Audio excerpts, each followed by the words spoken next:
Congrats. Anong ibig sabihin niyan, Wasil? Sir. Alam mo ngang pinuksisan ko siya para hindi mo na kunin tapos ako sa tupan nagtrabaho ko para may bibigay ko sa yung popcorn. Nakikita mo, Wasil, ito, pugsit ko to. Ganyan sana din yung sa akin kasi wala eh. 2 years lang. Ano? Sanchay. Hello. Dito pala ako. May dala ko sa inyo. Mangga. Tsaka ito, pulang kabayo pala. Mga bayo kayo mamaya ulit. Dito. Ay, congrats pala. Siyempre, may hug tayo. Congrats. Anong ibig sabihin niyan, Wasil?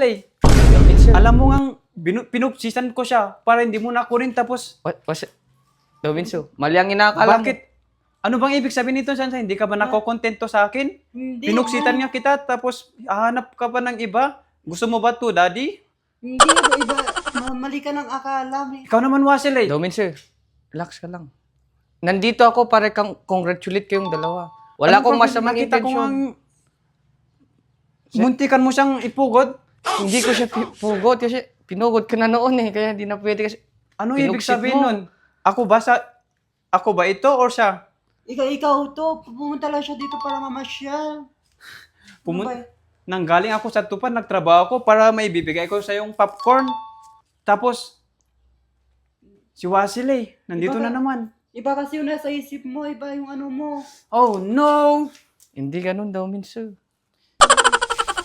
Dominso! Wag. Yung bata. Ano ba talaga? Yung bat. Ano ba talaga? Mahal mo ba Ako o ako? siya? Ikaw nga itong amay. Kaya ikaw yung mahal ko. Pumunta Bakit nandito siya? Namasyal ako. May dala nga ako. May dala siyang regalo para sa akin. Dominso, yung favorite mo. Muntis ako eh. Ikaw naman, di mo kasi sinabi agad. Yan tuloy, muntikan na kaming kiligin ka nga. muntikan na kaming mag... Ikaw kasi. Bakit ako naman? Salamat pala. Mali. Akala ko kasi. Congratulations nga pala sa pag-successful pugsit mo. Salamat. At kunin mo na. Yung yun na. Nakikita mo, Wasil, ito, pugsit ko to. Ganyan sana din yung sa akin kasi wala eh. 2 years lang. Ano?